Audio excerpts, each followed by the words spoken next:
और कानून का ड्राफ्ट हम देखेंगे कि वो कैसा बनाया है। यदि मजबूत कानून है तो हम सरकार का बहुत बहुत धन्यवाद करेंगे, और यदि कानून कमज़ोर है तो उसको और मजबूत बनाने के लिए और बड़ा आंदोलन करेंगे। हो जाएंगे तो विधानसभा घेरने का आपका कोई प्लान है? घेरने का प्लान है। घेरने का प्लान है। कितने की तादाद है? 5 लाख। जी। उस गांव से ही हर कोई किसान जो ऊंट गाड़ा चलाने वाला है ना, उसने भी अपनी मर्जी के हिसाब से मतलब बड़ी दिल की इस खेजड़ी बचाने के लिए चंदा दिया है। उस चंदे की मतलब 5100 रुपये उसने दिए, कम से कम ऊंट गाड़ा चलाने वाले ने दिए कि मैं 20 दिन भूखा रह जाऊंगा, परंतु मेरी खेजड़ी नहीं करेगी। हाँ, विकास की जगह विकास को नाम ले विनाश कर दियो। तो ओके अकेले नहीं दिखाड़ियो, मैंने विनाश क्यों करियो? कानून ले दिन मार नहीं है, कानून को हमारा हाथ में ले लिया कानून। तो आज इस संघर्ष में हम सब लोग प्रयास कर रहे हैं, तो इसका यही रीजन है कि हमें कानून अच्छा बना के दे दे और पूर्णतः रूप से अपनी खेजड़ी बचा दे। नमन करता हूँ, सलाम करता हूँ। नमस्कार। राजस्थान की मिट्टी उस इतिहास की एक अमृत छाप है जो आज भी हमें देखने को मिलता है। सन 1723 में अमृता देवी बिश्नोई जी जब यहाँ पर खजूरी के पेड़ काटे जा रहे थे, तो जो लोग थे अमृता देवी जी के साथ वो पेड़ों से चिपक गए और उन्होंने अपनी गर्दनें कटवा दी, अपने आप को कुर्बान कर दिया, लेकिन खजूरी के पेड़ों को उन्होंने काटने नहीं दिया अपने जीते जी। अब आज राजस्थान के बीकानेर जिले में वही इतिहास वापस दोहराया जा रहा है। आप ठीक मेरे पीछे तस्वीरों में देख सकते हैं कि हजारों की संख्या में, हजारों की तादाद में लोग यहाँ पर मौजूद हैं, जिसमें बच्चों से लेके बुजुर्गों तक, महिलाओं से लेके और समस्त जो नागरिक है यहाँ पर आए हुए हैं। मुद्दा ये है, एक छोटी सी इनकी मांग है कि जो खेजड़ी की जो कटाई करवाई जा रही है विकास के नाम पर सरकार के द्वारा, ये बंद हो। एक ऐसा कानून सरकार बनाए जिसमें ये प्रावधान पारित किया जाए कि खेजड़ी के पेड़ को काटने के लिए अगर कोई ऐसा कार्य करता है तो 5 लाख रुपए और कम से कम 5 साल के दंड की उसको सजा मिले। अब इस छोटी सी मांग को लेके ये लोग 2 फरवरी से यहाँ पर धरने पर हैं। इसमें 3 दिनों तक इन लोगों ने लगातार आमरण अनशन भी किया था, जिसमें लगभग 17 से 18 लोगों की बहुत ही ज्यादा तबीयत खराब हुई और अभी भी वो हॉस्पिटल में भर्ती है। कोई जोधपुर में है तो कोई बीकानेर में। अब एक बात देखने वाली ये है कि यहाँ पे सिर्फ बीकानेर के नहीं बल्कि मध्य प्रदेश, उत्तर प्रदेश, हरियाणा, दिल्ली और राजस्थान के लगभग काफी सारे जिलों के जो लोग हैं यहाँ पर लगातार आ रहे हैं। कुछ लोगों के साथ हम बातचीत करना चाहेंगे। जी, क्या नाम है आपका? खेजड़ी के बारे में है जी, क्या नाम है? मीलाल है जी, क्या मांगे आपकी? खेजड़ी के बारे में। खेजड़ी का कानून बनाओ। कानून में क्या क्या चाहते हैं? कानून में सजा होनी चाहिए, 5 लाख का जुर्माना। ठीक है, अभी आप यहाँ पर मौजूद हैं, मान के चलिए सरकार ने लिखित आश्वासन आपको दिया तो आप मानेंगे इस बात? गलत देते हैं, अफवाह है। ठीक है, अगर सरकार ने किसी भी तरीके की मान के चलिए मांगे आपकी नहीं मानती है सरकार, तो इसके आगे आपकी क्या रणनीति? क्या कहना चाहिए? बचाने वालों ने मंत्री आए थे, चले गए, जो कोई आश्वासन नहीं है। आज और बोल रहे हैं कि आ रहे हमें आएंगे या नहीं आएंगे, कोई अजवाई पता चलेगा। और 36 कौम की आवाज आई है कि खेजड़ी बचनी चाहिए। पर कोई आयोजन है उसमें कितने की तादाद है? 5 लाख। तो क्या संदेश देना चाहते हैं फिर? सरकार टाइम से सुनेंगे, तो इसी के लिए हम जानने का प्रयास करेंगे कि आखिर इसका शेड्यूल क्या है और इसको ये किस तरीके से मैनेज करते हैं। जी, क्या नाम है आपका? मेरा नाम अर्जुन राम बेनीवाल है। अर्जुन राम जी। हाँ। तो कैसे मैनेज कर रहे हैं जो तमाम खर्चे हैं ऊपर के? ये मैनेज ऐसे हो रहा है कि हमारा छोटा सा गांव है एक, जी। उस गांव से ही हर कोई किसान जो ऊंट गाड़ा चलाने वाला है ना, उसने भी अपनी मर्जी के हिसाब से मतलब बड़ी दिल की इस खेजड़ी बचाने के लिए चंदा दिया है। उस चंदे की मतलब 5100 रुपये उसने दिए, कम से कम ऊंट गाड़ा चलाने वाले ने दिए कि मैं 20 दिन भूखा रह जाऊंगा, परंतु मेरी खेजड़ी नहीं कटेगी। कितने घरों का ये गांव है आपका? मेरे 400 घरों का गांव है, बहुत ज्यादा चंदा आया है। 400 घरों का। तो 400 घरों का चंदा सर्व समाज का इसमें साथ रहा है? समाज में, जिसके अंदर भाई मेघवाल भी है, भील भी है, सुतार भी है, सुथार है, सांसी क्या को मतलब वो खेत नहीं है उसके, फिर भी उस सांसियों का भी चंदा हमारे यहाँ उसने देने की कोशिश की, फिर भी उसका हमने सहयोग लिया है, जो कि किसी को दखलबाजी नहीं देनी चाहते, क्योंकि हम तो हिरणों की भी सेवा करते हैं। या अगर जो कीड़ी चल रही है ना, उससे भी हम पैर टेढ़े रखते हैं, भी कीड़ी भी मर नहीं जाए या उसके कुछ पीड़ा नहीं हो जाए। अगर नहीं मानेगी सरकार तो हमारा जैसे जोधपुर में 363 शहीद हुए थे, हमारे को जैसे लग रहा है, मैं झूठ नहीं बोलता, मेरी माँ की कसम खा के मेरे को इतिहास बदलता दिखाई दे रहा है। 363 का रिकॉर्ड टूटेगा, आप एक गिनीज बुक में बुक होगा ये। देखिए इतनी बड़ी इन्होंने बात कही है, 363 लोगों ने उस टाइम बलिदान दिया था, उससे दोगुने लोग आज यहाँ पे बलिदान देने को तैयार है। और ये वही बिश्नोई समाज है जिन्होंने सिर्फ गाय की रक्षा के लिए, चींटी तक की रक्षा के लिए अपने प्राण न्यौछावर कर दिए।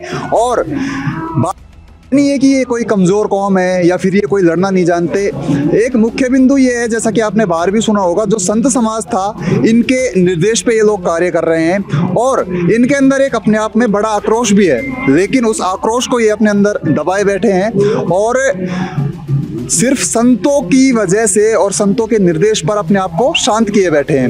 वरना ये जो समाज है आज गाय की रक्षा के लिए हो, चाहे वृक्ष की रक्षा के लिए हो, ये प्राण देने के लिए, अपने प्राणों की आहुति देने के लिए हमेशा से तत्पर रहा है और आगे भी तत्पर रहेगा। आप मेरे ठीक पीछे से देख सकते हैं कि सिर्फ पुरुष ही नहीं अपितु महिला, बच्चियां और जो काफी युवतियां हैं ये भी इस धरने में मौजूद है। लगातार इस आंदोलन को ये लोग अंजाम दे रहे हैं।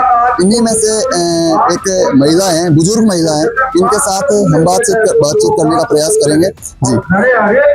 जी जी बताओ, क्या नाम है आपका? क्या मुद्दा है, कैसे बैठे हैं यहाँ पे? खेजड़ी बचाओ, खेजड़ी बचाने खातिर क्या मांगे हैं आपकी? हमारी खेजड़ी बचाओ, सौर ऊर्जा प्लेट बंद करो कानून। तो मतलब आपका कहना है विकास के नाम पर जो सरकार खेजड़ी विनाश कर दियो। हाँ, विकास की जगह विकास को नाम ले विनाश कर दियो, विनाश कर तो ओके खेल नहीं दिखाड़ियो, मैंने विनाश क्यों करियो? ठीक है, तो अगर मान के चलिए सरकार मांगे नहीं मानती है, ऐसा कोई कड़ा कानून लागू नहीं करती है, इसके आगे आप क्या करने का सोच रहे हैं?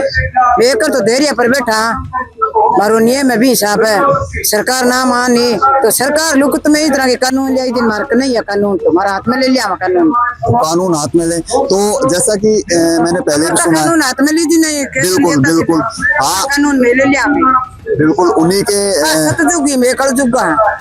बिल्कुल। तो जैसे आपका कुछ ऐसा है कि आप जयपुर जाएंगे, सरकार को विधानसभा घेरने के जैसा, ऐसा कुछ आपका आगे की रणनीति है? पक्की पक्की पैदल चला मेला सारी। आप पैदल जाने का सोच रहे हैं? सारी मेला। जी, क्या कहना चाहेंगे आप? बोली मेरा तो बड़ो खराब है। ठीक है, तो पैदल आप जाना चाहते हैं, तो लगभग 3 दिन तक यहाँ पर आमरण अनशन भी चला था। एक दिन अभी चल रहा है। ठीक है, तो अब इसके आगे भी आप सोच रहे हैं ऐसा कुछ? ये संत खतर होता है, हमारा संत बैठा है। तो संत जो है ये मुख्य रूप से आपके साथ है और इन्हीं के सानिध्य में आप जो आंदोलन, जैसा ये आपको आदेश करते हैं वैसा ही आप कार्य करेंगे लगातार। कुछ बुजुर्ग भी यहाँ पर मौजूद हैं जिनकी उम्र नहीं है आंदोलन करने की, लेकिन सरकार के जो नुमाइंदे हैं, प्रशासन है, इनकी ये नाकामी है जिसकी वजह से आज बुजुर्ग होके भी ये इस आंदोलन में शामिल हो रहे हैं। तो क्या नाम है आपका? हमारा नाम गोविंद राम है और क्या कहना चाहेंगे? खारियाबास 2 तारीख हटाया तो हजू में धर्म में बैठा। 2 तारीख से आप रोज यहाँ पर आ रहे हैं? गाँव खारियाबास। तो क्या मांगे हैं आपकी? खेजड़ी के बारे में नहीं कटनी चाहिए। बस जैसा कि ज्यादातर लोगों का कहना है कि खेजड़ी के ऊपर एक कड़ा कानून बनना चाहिए। जब तक तो लड़ते ही रहेंगे, जब तक तो हम लड़ते ही रहेंगे, जैसे जब तक कानून एकदम सही बन के और पूर्णतः रोक नहीं लगे। तो इसके पीछे बीजेपी कांग्रेस की एक आपको मंशा लग रही है, इनकी मिली भगत लग रही है क्या? इससे अपने कोई दिक्कत लेना देना नहीं, इससे कोई लेना देना नहीं, चाहे बीजेपी हो चाहे कांग्रेस हो। हम खेजड़ी नहीं बदलनी चाहिए, खेजड़ी को पूरी पाबंदी आई जितने में ही थी नहीं कटनी चाहिए, खेजड़ी नहीं कटनी चाहिए, नहीं करनी चाहिए। छोटी पूजा हो चाहे बड़ी पूजा हो, सब में काम आती है ये समी। ये समी एक ऐसा है वृक्ष जो छाया देती है, पूजा में काम आती है। आज से नहीं, ब्रह्मांड से भी, अभी से नहीं, बहुत पहले से ये जो पूजा में काम आती है, इसको ये नष्ट कर देंगे तो हम पूजा पाठ भी कैसे करें, ब्राह्मण कैसे करेंगे? तो वेद उच्चारण भी इसके बिना नहीं होता है। तो आज इस संघर्ष में हम सब लोग प्रयास कर रहे हैं। तो इसका यही रीजन है कि हमें कानून अच्छा बना के दे दे और पूर्णतः रूप से अपनी खेल भी बचा ले। एक आखिरी सवाल मेरा आपसे है कि एक छोटी सी खबर सुनने में आ रही थी कि आज कोई सरकार से वार्ता होने की कोई खबर आ रही है कि जिसमें आज आंदोलन के मतलब बंद होने की खबरें हैं कि आज सरकार आपकी मांग को मानने के लिए तैयार होगी या फिर कोई जनप्रतिनिधि के आने के चांस है, ऐसी कोई बातचीत है? जनप्रतिनिधि तो रोज़ आते हैं, रोज़ समाचार लेके आते हैं, लेकिन अभी तक जब तक कोई लिखित आदेश निर्देश जारी नहीं हो जाएगा तब तक हमारा आंदोलन ऐसे ही चलता रहेगा। और जैसे ही लिखित में आदेश सर्कुलर राजस्थान के लिए निकल जाता है कि जब तक कानून नहीं बनेगा तब तक पेड़ नहीं कटेंगे, तो हम इस आंदोलन को एक बार के लिए स्थगित कर देंगे जब तक कानून पटल पे नहीं आ जाता है। और कानून का ड्राफ्ट हम देखेंगे कि वो कैसा बनाया है। यदि मजबूत कानून है तो हम सरकार का बहुत बहुत धन्यवाद करेंगे, और यदि कानून कमज़ोर है तो उसको और मजबूत बनाने के लिए और बड़ा आंदोलन करेंगे। जैसा कि आपने सुना, महाराज जी का कहना है कि लिखित में आश्वासन लेने के बाद, लिखित एक कड़ा कानून बनने के बाद जो आंदोलन है उसको उनको ये स्थगित करेंगे और इसको बंद करने का कार्य करेंगे। इससे पहले सरकार यदि कोई खोखले वायदे करती है या फिर लुभाने का कार्य करती है तो इन बातों में संत समाज और जो आंदोलन करता है इन बातों में आने वाले बिल्कुल नहीं है। और अब एक लिखित कड़ा कानून बनने के बाद ये आंदोलन समाप्त होगा। मैं हूँ आपके साथ हर्षवर्धन सिंह, आप देख रहे हैं बतंगड़ न्यूज़। बहुत बहुत धन्यवाद।